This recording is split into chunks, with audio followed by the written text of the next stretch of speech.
اتنا tough time دیکھا ہے جو کہ بہت سارے لوگوں کے لیے قیامت کی طرح تھا. تو جب کہتے ہیں نا کہ انسان سمندر میں اترتا ہے تو گہرائی کا اندازہ تب ہوتا ہے. بہت سارے لوگ آج ایک ہی بات کر رہے ہیں, صبح کا سورج نکلنے سے پہلے دنیا بدل جائے. پوری انوویشن فیکٹری اب اس ایک پروجیکٹ میں آنے جا رہی ہے. Good evening ladies and gentleman. ہمارے ساتھ آج موجود ہیں مسٹر عمر خان اوکے صاحب, اور یہ ایک پوڈ کاسٹ ہے جس کے لیے میں نے ریکویسٹ کیا تھا ان سے تھوڑا سا ٹائم نکالیں اور کچھ ایسی چیزیں جو نارملی ڈسکس نہیں ہوتی آپ کے بارے میں, تو آج ہم اس کے اوپر تھوڑا سا ڈسکس کریں تاکہ کیونکہ بہت سارے دوست یہ جاننا چاہتے ہیں. چند ایک دوست ہیں جو آلریڈی حلقہ احباب میں ہیں, وہ جانتے ہیں کیسے اسٹرگل ہے, کس طرح لائف آگے بڑھی. بہت سارے لوگ ہیں جو ان چیزوں سے فیملیئر نہیں ہیں, ان کو لگتا ہے کہ یار کوئی بھی اچیومنٹ, کوئی بھی سکسیس ہے شاید اوور نائٹ ہو گئی ہے. تو اس لیے آج میں نے کہا کہ تھوڑا سا ٹائم دیں, چند ایک ایسے سوالات, اور اس کی کوئی پریپریشن نہیں ہے ان کی طرف سے بھی نہیں ہے, میری طرف سے بھی نہیں ہے, تو رینڈملی میں پوچھوں گا تاکہ کچھ اچھا, کچھ اور زیادہ ہمیں عمر خان صاحب کے بارے میں جاننے کو مل سکے. آپ سب جانتے ہیں کہ لوگ ان کو مختلف ناموں سے پہچانتے ہیں. محمد عمر خان صاحب کے نام سے لوگ پہچانتے ہیں, ان کو جو ہے وہ لوگ کرپٹو گرو کے نام سے پہچانتے ہیں. اسی طرح ایک بہت پاپولر جو ہے وہ نیم ان کے لیے یوز ہوتا ہے مسٹر عمر خان اوکے. تو سب سے پہلا میں سوال یہ پوچھنا چاہوں گا کہ آپ کو لوگ اوکے کیوں کہتے ہیں؟ یہ نام خود آپ نے اپنے لیے چوز کیا ہے, کس طرح سے یہ نام آپ کے لیے آیا؟ بالکل, یہ نام میں نے خود سے سلیکٹ کیا تھا. عمر خان اور عمر کا او اور کے کا خان کا کے, یہ دونوں ملا کے تو ایک, جس طرح آپ دیکھتے ہیں دنیا میں جتنے بھی سکسیزفل لوگ ہوتے ہیں ان کا کہیں نہ کہیں جا کے لائف میں اپنا نک نیم ایڈ ہو جاتا ہے. تو اس سے پہلے کہ دنیا میرا کوئی نک نیم رکھتی, میں نے کہا پہلے ہی رکھ لیں. صحیح, برانڈ آئیڈینٹی ہو گئی, ہم یہ کہہ سکتے ہیں آپ کے لیے. یہ فیوچر پریپریشن ہے. ہاں چلے, زبردست, بالکل ٹھیک ہے. اور بہت سارے لوگ جو سسٹم سے یا آپ کے جو پروجیکٹس ہیں ان سے جڑے ہیں وہ جانتے ہیں کہ most of the important projects جو ہیں وہ 14 فیب کو لانچ ہوئے, اور 14 فیب کو لانچ ہوئے کیونکہ آپ کا برتھ ڈے جو ہے وہ 14 فیب ہے. تو ایک کوشچن میرے ذہن میں یہ آتا ہے کہ آپ کو کبھی اس چیز کا کوئی ایج ملا کہ 14 فیب کو ہوئے, آپ پیدا ہوئے, تو ہوتا ہے بعض اوقات کہ مطلب دن ہی ایسا ہے, تو آپ کی پرسنل لائف کے اندر یا آپ کی جو سٹڈیز تھی یا جہاں پر بھی آپ تھے, تو 14 فیب سے کوئی ایج ملا, فائدہ ملا کہ یار یہ تو بڑا رومانٹک بندہ ہے؟ ہاں جی, بہت ایج ملا. اور اسکول کالج کے دور میں میرے جو نام رکھے جاتے تھے وہ اس ڈیٹ کو مد نظر رکھتے ہوئے رکھے جاتے تھے. اب وہ میں نام نہیں بتا سکتا یہاں پہ. اچھا ٹھیک ہے, ہاں بالکل صحیح ہے. تو اس کا آپ کو فائدہ ملا کہ آپ کو جو ہے وہ انڈرسٹوڈ ہوتا تھا کہ یار بندہ جو ہے رومانٹک ہی ہوگا, 14 فیب کو برتھ ڈے منا رہا ہے تو مطلب ساتھ وہ زبردست ہو گیا. تو آپ کا جو ہے وہ ایجوکیشن کہاں پہ رہی ہے؟ پہلے تو آپ لاہور میں ہوئے ہیں, تو آپ کا ایجوکیشن کا جو سسٹم ہے, اسٹرکچر ہے, لاہور میں ہی رہا ہے؟ کوئی پاپولر اسکول جہاں پہ آپ کو یاد ہو, جہاں آپ زیادہ؟ سینٹ اینتھنی اسکول لاہور میں جو ہے, مال روڈ پہ جو, بالکل ٹھیک ہے, چلے زبردست ہو گیا. اور ویسے آپ نے جو ہے وہ ایجوکیشن کے اندر جو ہے وہ کون سی فیلڈ اپنی اڈاپٹ کی تھی؟ آپ کس طرف آپ کا تھا رجحان؟ کیا تو بیچلرز تھا, بیچلرز ان کمپیوٹر سائنسز, لیکن کبھی پریکٹس نہیں کی تھی. اچھا, یعنی اس کو صرف پڑھا ہے, اس کے ریلیونٹ کوئی ایسا جاب یا اس طرح کی چیز نہیں کی؟ بالکل ٹھیک ہے. آپ کی ویسے آپ کی فرسٹ جاب جو تھی, پہلی جاب, وہ کیا تھی, پہلا کام؟ نہیں, جاب میں نے زندگی میں کبھی بھی نہیں کی. اچھا. اور بڑا انفارچونیٹ ہے کہ میں نے بزنس اس ایج میں کیا جس وقت بچوں کو ہوش بھی نہیں ہوتی تھی. فار ایگزامپل, میں نے جب فرسٹ بزنس کیا تھا تو میری ایج اس وقت 7 ایئرس تھی. 7 ایئرس؟ ہاں جی, لٹرلی 7 ایئرس. اچھا, 7 سال کی ایج میں نے فرسٹ. وہ کیا بزنس تھا 7 سال کی عمر؟ بزنس تھا, بچپن سے ہی بزنس کیا. اور وہ بزنس یہ تھا کہ جس طرح ابھی آپ کو پتہ ہے 15 اگست گزری ہے, تو ہمارے نا وہاں پہ ٹرینڈ تھا, جس ایریا میں رہتا تھا بی بی پاک دمن, تو وہاں پہ بلکہ پورے پاکستان میں ٹرینڈ ہوتا ہے کہ جب 14 اگست آتی ہے تو لوگ یہ جو 14 اگست کا مٹیریل ہوتا ہے, اسٹیکرز اور یہ چھوٹی جھنڈیاں, فلیگز, انڈیپینڈنس ڈے کو سیلیبریٹ کرنے کے لیے یہ چیزیں بیچتے ہیں. تو میں نے بھی کیا کیا کہ اس طرح کا کوئی 100 روپیز کا مجھے یاد ہے، ایک چھوٹی سی ٹیبل ہوتی تھی جو گلی کے باہر، ٹھیک ہے، وہاں پہ میں یہ چھوٹی چھوٹی چیزیں لگا کے تو وہ سیل کیا کرتا تھا. یہ میرا زندگی کا پہلا بزنس تھا. ٹھیک ہے، تو پہلی انکم جو ہے وہ جو یاد ہو کہ ہاں یار میں نے مزے کی بات یہ ہے کہ یہ ایک ایسا بزنس تھا جس میں جو مجھے پروفٹ ہوتا تھا نا، وہ جو چیزیں بچ جاتی تھی وہی ہوتا تھا. اچھا، ہاں، باقی میں اپنے پیسے پورے کر لیتا تھا. صحیح، بالکل صحیح. چلیں، زبردست ہو گیا. اور ابھی اگر میں آپ سے یہ پوچھوں کہ آپ نے زندگی میں بہت ساری اچیومنٹس کی ہیں، بہت ساری لوگوں کے سامنے ہوتی ہیں، بہت ساری لوگوں کے علم میں نہیں آتی. آپ پیسے بھی کماتے ہیں، رسپیکٹ بھی کماتے ہیں، آپ ریکاگنیشن بھی کماتے ہیں، پاپولر بھی ہوتے ہیں جب آپ سکسیس لیتے ہیں. تو اس سکسیس جرنی کے اندر آپ کو کیا لگتا ہے کہ ایسی کون سی آپ کی کوالٹی ہے؟ ویسے تو یہ دوسرے بھی بتا سکتے ہیں لیکن آپ بہت بہتر بتا سکتے ہیں. سم ہاؤ ہمیں خود پتا ہوتا ہے میری اسٹرینتھ کیا ہے، یہ میری کوالٹی کیا ہے. آپ کو کیا لگتا ہے کہ اس کامیابی کے جرنی میں یہاں تک پہنچنے کے لیے وہ کون سی ایسی ایک کوالٹی ہے، ایبلٹی ہے جو آپ کے اندر آپ دیکھتے ہیں کہ یار یہ وہ ایبلٹی ہے؟ بہت سارے لوگ ایسے ہوتے ہیں جو کہتے ہیں یار یہ میں نصیب سے ہو گیا، میرا نصیب، میری لک، میری کوالٹی ہے. بہت سارے لوگوں کے لیے یہ ہوتا ہے کہ یار ان کے لیے جو ہے نا وہ سچائی پر کام کرتے ہیں. بہت سارے لوگ شائع ہوتے ہیں، وہ شائنس ان کی سکسیس بن جاتی ہے. تو ایسی کون سی ایسی ایبلٹی؟ بعض لوگ بول سکتے ہیں اور ان کو لگتا ہے میرا بولنا ہی میرا جو ہے نا وہ میرا آرٹ تھا. ٹھیک ہے، بعض لوگ کانفیڈنٹ ہوتے ہیں اور لگتا ہے میرا کانفیڈنس سے میں یہاں تک پہنچا ہوں ورنہ میں نہیں پہنچ پاتا. تو آپ کیا سمجھتے ہیں آپ کی اس کامیابی تک آنے میں کون سی ایسی ایبلٹی، کوالٹی ہے؟ مجھ میں کوئی ایسی کوالٹی نہیں ہے سوائے ایک کہ کوشش کرتا ہوں کہ اوپر والے کے ساتھ کنیکشن میں رہوں، کنیکٹڈ رہوں. اور شکر الحمدللہ کہ ہر چیز میں اس کی مدد شامل ہوتی ہے. اور اگر میں اپنی کوالٹیز کی بات کروں تو مجھ سے بہت زیادہ جینیس لوگ دنیا میں بھرے پڑے ہیں.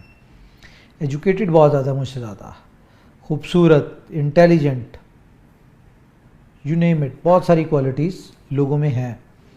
مجھ میں شاید ویسی کوئی بھی کوالٹیز نہ ہوں، لیکن شکر الحمدللہ اس بات پہ سکون ہوتا ہے کہ کچھ نہیں ہے لیکن اوپر والے کا ساتھ ہے، اور اسی ساتھ کی وجہ سے آج یہاں تک پہنچے ہیں. اور آگے بہت بڑے خواب ہیں، بہت بڑے ڈریمز ہیں. تو انشاءاللہ مجھے یقین ہے یہاں تک پہنچیں تو آگے تو اب راستہ بہت ایزی ہے. اگر میں یہ پوچھنا چاہوں کہ تھرو آؤٹ یور لائف کوئی ایسی چیز جس کا آپ کو کوئی ریگریٹ ہو کہ اگر یہ نہ کرتا تو، حالانکہ ہوتا تو وہی ہے جو نصیب میں لکھا، تقدیر میں لکھا، لیکن we do believe in this, but یہ ہے کہ کوئی ایسی چیز جہاں پہ آپ کو ریگریٹ ہو کہ یار یہ چیز جو ہے میری لائف کے اندر میں جو ہے اس کو اگر نہ کرتا تو بہتر تھا. ایسا کوئی ریگریٹ کسی بھی حوالے سے، پرسنل لائف کے حوالے سے، ایون پروفیشنل لائف کے حوالے سے، کسی بھی چیز کے حوالے سے؟ پوری لائف ہے ظاہر ہے تھرو آؤٹ، تو اس کے اندر کوئی ایسی چیز جو آپ کو لگتا ہے کہ یار یہ نہ کرتا تو میری لائف تھوڑا سا اور اس طرف ہوتی یا اس کی ڈائریکشن بدلی ہوتی، کوئی ایسا ریگریٹ تو نہیں؟ میری لائف ساری زندگی زگ زگ کی طرح گزری. ایون کہ ایک وقت ہوتا تھا 90s میں کہ میں کروڑوں پتی، اور 2000 سٹارٹنگ میں زیرو. اس طرح میری لائف بہت زیادہ زگ زگ چلی. اور اکثر میں سوچا کرتا تھا کہ یار لائف میں ایک اسٹیبلٹی ہونی چاہیے. یہ ڈسٹربنس آتی ہے، انسان مینٹلی تھک جاتا ہے. جب لائف اوپر جا رہی ہے تو سکسیس مل رہی ہے تو انسان بڑا ایزی ہوتا ہے، لیکن جب آپ بریک ایون پہ یا ڈاؤن نیچے بہت زیادہ آ جاتے ہیں تو وقت بہت مشکل نکلتا ہے، گزرنا مشکل ہو جاتا ہے. تو یہ اس وقت تکلیف دیتی تھی، لیکن اب آ کے سمجھ لگتی ہے کہ وہ جتنے بھی اپ ڈاؤن تھے وہ میری ٹریننگ تھی، پریکٹس تھی. اور اس اپ ڈاؤن کے دوران جو بھی کچھ لرن کیا، آج یہاں تک پہنچنے میں، انوویشن فیکٹری کی اگر بات کریں تو ان 4 سالوں میں وہ سارے ایکسپیرینسز کام آئے ہیں. وہ ہر چیز میری زندگی میں ایسے جیسے کہ میں پہلے سے بہت زیادہ ٹرینڈ ہوں. کیونکہ کوئی بھی آپ نئی فیلڈ ہو، نیا بزنس ہو، ایک بلندی کی طرف، اونچائی کی طرف آپ جا رہے ہوں تو اس میں بہت ساری ایسی چیزیں ہوتی ہیں جو نئی ہو رہی ہوتی ہیں. لیکن یہاں پہ جب وہ چیزیں ہو رہی تھی تو مجھے ایسا لگتا تھا کہ میری آلریڈی ٹریننگ ہوئی ہوئی ہے، میں ان چیزوں سے گزرا ہوں. بے شک چھوٹے پیمانے پہ گزرا تھا، لیکن وہاں کی جو لرننگ تھی وہ یہاں کی چیزوں کو مینیج کرنے کے لیے بہت ایزی لگی مجھے. تو یہ میرے لیے ایک ہیلپ فل چیز تھی ساری. بالکل صحیح. اور کوئی ایسا مومنٹ تو نہیں ہوتا ہے زندگی میں انسان کو کہ جہاں پہ جس چیز کا آپ کو کوئی ریگریٹ ہو, پچھتاوا ہو کسی چیز کا, ایسا کچھ ہے کہ نہیں کسی لائف کے اندر؟ اگر پہلے کبھی تھا بھی نا تو میرے خیال سے اب نہیں ہے, کیونکہ مجھے اب وہ فیل ہوتا ہے کہ وہی میرا ایکسپیرینس تھا اور وہی میری ٹریننگ تھی. چلے گڈ ہو گیا. انوویشن فیکٹری کا آپ نے تذکرہ کیا, تو اگر میں یہ پوچھنا چاہوں کہ انوویشن فیکٹری, کیونکہ آپ نے تقریباً 4 سال پہلے آئی گیس 2020 کے اینڈ پہ کہیں آپ نے اس کی فارمیشن کی یا اس کا خیال آیا, تو انوویشن فیکٹری کریٹ کرنے کا, یعنی ایک کمپنی جو فن ٹیک ڈیولپمنٹ کرے, فن ٹیک سولوشنز پرووائڈ کرے, اس کمپنی اور پھر اس کمپنی کے پروڈکٹ, جن میں آپ کا ایک بہت پاپولر اور سپر ہٹ پروجیکٹ BFIC ہے, جو کہ ایک بہت اچھا شاندار کوائن ہے اور دنیا کے پہلے 400-500 کوائنس کے اندر وہ آتا ہے. تو انوویشن فیکٹری کو بنانے کا خیال آپ کے دل میں کیسے آیا اور کیوں آیا؟ مطلب کہ یار یہ انوویشن فیکٹری یا فن ٹیک کمپنی یا کرپٹو کی انڈسٹری میں آگے جاؤں, کس طرح سے آیا یہ؟ اس کے پیچھے بھی ایک تھوڑی سی لانگ سٹوری ہے. پلیز. ہم سب لوگوں نے اپنی لائف کا اتنا ٹف ٹائم دیکھا ہے جو کہ بہت سارے لوگوں کے لیے قیامت کی طرح تھا, اور وہ ٹائم تھا کووڈ کا. تو کووڈ سے پہلے اس انڈسٹری میں 2016 میں جب انٹر ہوا کرپٹو انڈسٹری میں, تو اکثر سوچا کرتا تھا جب اس کو انٹر ہوئے, اس میں کچھ لاس کیے, ٹھیک ہے, کچھ لاسز ہوئے, پھر اس کو آپ کو پتہ ہے جب انسان لاس کرتا ہے اس کے بعد انسان اسٹڈیز کرتا ہے. اس انڈسٹری میں زیادہ انوالو تب بھی ہوتا ہے جب وہاں سے سکسیس ملی ہو یا لاس ملا ہو. تو اسٹڈی کرنا شروع کیا, بہت ساری چیزیں سامنے آتی رہی. ایک کوسچن آتا تھا بار بار کہ کرپٹو کرنسی کا دنیا میں آنے کا پرپس کیا ہے. تو جہاں تک پڑھا سنا سارا کچھ, تو اس میں تو پتہ یہ چلا کہ replacement of 5th generation currency ہے. لیکن جب مارکیٹ کو انالیسس کرتے تھے, اسٹڈی کرتے تھے, ڈفرینٹ پروجیکٹس کو اسٹڈی کرتے تھے, تو وہاں پہ کوئی ایسی چیز نظر نہیں آتی تھی. ایون بٹ کوائن کی بھی بات کریں تو ایسی چیز نظر نہیں آتی تھی کہ یہ آنے والے 2, 4, 5, 10 سال میں بھی ریپلیس کر سکتے ہیں. Replacement of 5th generation currency, like آج جس طرح ہم پیپر کرنسی یوز کر پاتے ہیں, جس طرح ہم پلاسٹک منی یوز کر پاتے ہیں, اسی طرح سے پلاسٹک منی آپ پریفر کر رہے ہیں, ATM کارڈز اور ڈیبٹ کارڈز کا؟ اوکے. ہاں, اسی طرح سے جس دن ہم کرپٹو کو یوز کرنا شروع ہو جائیں گے, اس وقت ستوشی ناکاموٹو کا جو ڈریم تھا, دیکھیں کرپٹو جب اس نے دی ستوشی ناکاموٹو نے 2008 میں, تو وہ دنیا کو اس نے 2 چیزیں دی. ایک دی ٹیکنالوجی وچ از بلاک چین, جس پہ پوری دنیا جو ہے لاکھوں کے حساب سے کوائن آئے 2008 سے آج تک, اور وہ سب نے ایک ہی ٹیکنالوجی اپنائی, وہ تھی بلاک چین. دوسری چیز اس نے کیا دی تھی؟ آئیڈیا. آئیڈیا کیا تھا؟ Replacement of 5th generation currency. تو آئیڈیا کسی نے نہیں فالو کیا, سب نے ٹیکنالوجی فالو کی. تو آئیڈیا یہ ذہن میں چل رہا تھا کہ جو کام آج تک کسی نے نہیں کیا تو کیوں نہ ہم کریں. اور یہ بہت ایزی لگتا تھا اس وقت جب انوویشن فیکٹری کی پروجیکٹ کی ڈیزائننگ کر رہا تھا میں, ایک کانسیپٹ ڈیزائن کر رہا تھا. تو اس وقت لگتا تھا کہ یار بس ٹوکن لانچ کرنا ہے, ٹھیک ہے, اور اس کے ساتھ یوٹیلیٹیز کے آپ نے کانسیپٹ بنا لیے, بس یہ کانسیپٹ بن گئے ہیں, یہ کانسیپٹ ایسے ریڈی ہوں گے اور ایسے مارکیٹ میں دیں گے اور دنیا پاگلوں کی طرح ان پہ کنورٹ ہو جائے گی, اور ہمارا دنیا کا پہلا first real utility based coin ہوگا. یہ BFIC کے بارے میں آپ کا آئیڈیا تھا؟ یہ میں بیفور انوویشن فیکٹری سٹارٹ کیے. تو جب کہتے ہیں نا کہ انسان سمندر میں اترتا ہے تو گہرائی کا اندازہ تبھی ہوتا ہے. تو بالکل اسی کانسیپٹ کو لے کے چلے, اور جب چلے تو بہت سارے چیلنجز ہمیں IT کے والے سے آئے, آج تک آتے ہیں. اور بہت سارے چیلنجز جب ہم IT کے والے سے چیزوں کو اوور کم کرتے تھے, مینیج کرتے تھے, پروجیکٹس ڈسٹرب ہوتے تھے, یعنی کہ اتنی ڈسٹربنس. آئی ٹی سے مراد آپ کی جب آپ پروڈکٹس یا اپنے پروجیکٹس ڈیولپ کرتے تھے ان کو تاکہ پبلک کو پریزنٹ کر سکیں. اتنا مشکل کام تھا یہ, کیونکہ آئی ٹی سے ریلیٹڈ اسٹڈیز ہونا کام نہیں ہوتا, پیورلی آپ کا بیک گراؤنڈ اس میں ہونا چاہیے, آپ نے اس فیلڈ میں کوئی 8-10 سال دیے ہوں تو آپ کو پتہ چلتا ہے, یا کام کیا ہوگا تو ڈیفینیٹلی بندے کے ویژن اور سینیریوز ڈفرینٹ. تو اسٹارٹنگ میں بہت سارے لوگ ایسے آئے زندگی میں جن سے ہم تھرڈ پارٹی پروجیکٹس کرواتے تھے. جب نہ پتہ ہو تو آپ کو سبھی بیوقوف بنا رہے ہوتے ہیں, ایسا لگتا ہے, اور بنایا بھی, کیونکہ جو ہم کمٹمنٹس کرتے تھے اپنے کمیونٹی سے, اپنے لوگوں سے, پروجیکٹ تو ہم دے دیتے تھے لیکن اتنے چیلنجز ہوتے تھے کہ وہ لوگوں کو لگتا تھا کہ یہ ان پروفیشنل لوگ ہیں.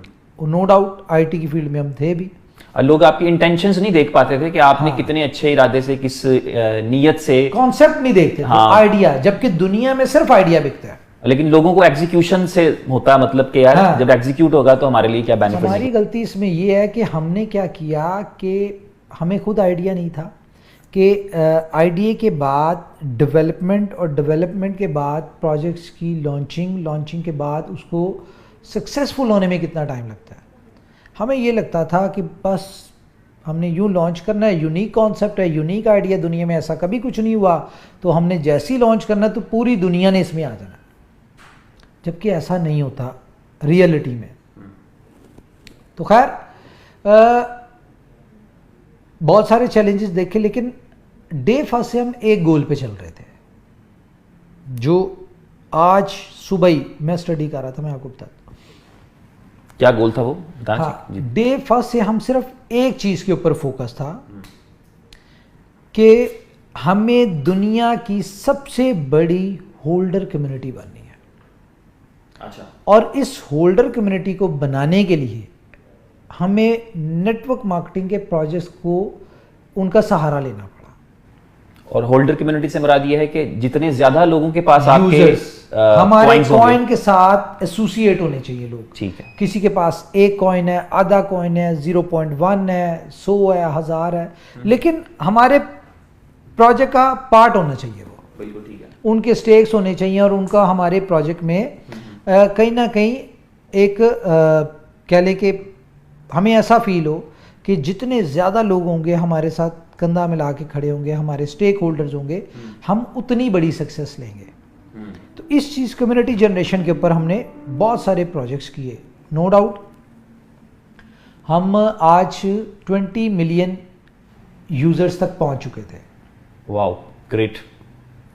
جو کہ یہ آج سے اپروکس 10 مہینے پہلے کی بات ہے, کہ 10 مہینے پہلے ہم نے 20 ملین لوگوں کا ٹارگٹ اچیو کر لیا تھا. اور 10 مہینے پہلے اتنی بڑی کمیونٹی کا کوئی کانسیپٹ نہیں تھا. ایون کہ بڑے بڑے جو سکسیزفل پروجیکٹس مارکیٹ میں گئے, لائک آپ ڈاج کی بات کریں, شپ کی بات کریں, بیبی ڈاج, اس طرح کے جو پروجیکٹس تھے, ان کے پاس میکسیمم 1 ملین, 1.2 ملین, 1.7 ملین کی کمیونٹی تھی. 20 million is a huge number. آج میری عادت ہے, میں صبح اٹھتا ہوں یا میں اپنی فیلڈ سے ریلیٹڈ بہت زیادہ اسٹڈی کرنے کی کوشش کرتا ہوں. آج میں نے کچھ ٹویٹر پہ کچھ چیزیں دیکھی, کچھ ویڈیوز دیکھی. ان میں کیا کہا جا رہا تھا, آج میں دیکھ رہا ہوں کہ بڑی بڑی ایکسچینجز, بڑے بڑے انفلوئنسرز جو اس انڈسٹری کے کہہ لیں کہ بگ بوائز ہیں, بہت سارے لوگ آج ایک ہی بات کر رہے ہیں, ایوری تھنگ از کمیونٹی. اور no doubt this is true. Crypto کے حوالے سے آج وہ یہ بات کر رہے ہیں, جبکہ جس وقت ہم لوگ اس انڈسٹری میں آئے تھے, جی اس وقت میں نے کبھی کسی سے یا کسی نے نہیں سنا ہوگا کہ کوئی اس ایم کے ساتھ ہے کہ یار صرف کمیونٹی چاہیے اور کچھ نہیں چاہیے. کمیونٹیز پاور والا جو بلیو ہے وہ آپ نے کرپٹو کے اندر جو ہے اپنے اس پروجیکٹ کے ذریعے سے سٹارٹ کیا, جو اس سے پہلے نہیں. مجھے ایسا لگتا ہے کہ یہ ایک کیونکہ اپنا انٹرنل ویژن تھا کہ کمیونٹی ہوگی تو ہم ریئل یوٹیلیٹی پہ سوئچ کروا سکتے ہیں. ٹھیک ہے, یا جو ہمارے ساتھ ڈے فرسٹ کے ساتھ کھڑے ہوئے ہیں انہیں پتا ہوگا کہ ہم سے پہلے ہی کسی نے بات نہیں کی کمیونٹی کی. تو آج جب میں یہ سب کچھ دیکھ رہا تھا تو مجھے ایک چیز کی تسلی ہوئی ہے جی کہ we are on the right track. دیکھیں آپ زندگی میں جو بھی کچھ کر رہے ہوتے ہیں نا, آپ کو پتہ ہوتا ہے کہ یار آپ صحیح کر رہے ہیں, لیکن کہیں نہ کہیں انسان کو ایک انسیکیورٹی ہوتی ہے کہ پتہ نہیں شاید میں صحیح بھی ہوں بھی کہ نہیں, یا مجھے خود کو ہی لگ رہا ہے میں ٹھیک ہوں. اس طرح کا کہیں نہ کہیں ایک ڈاؤٹ میرے اندر بھی تھا. لیکن آج جب میں نے بہت ساری جگہوں پہ یہ پڑھا کہ ایوری تھنگ از کمیونٹی, اور سنا کہ in crypto industry nothing without community.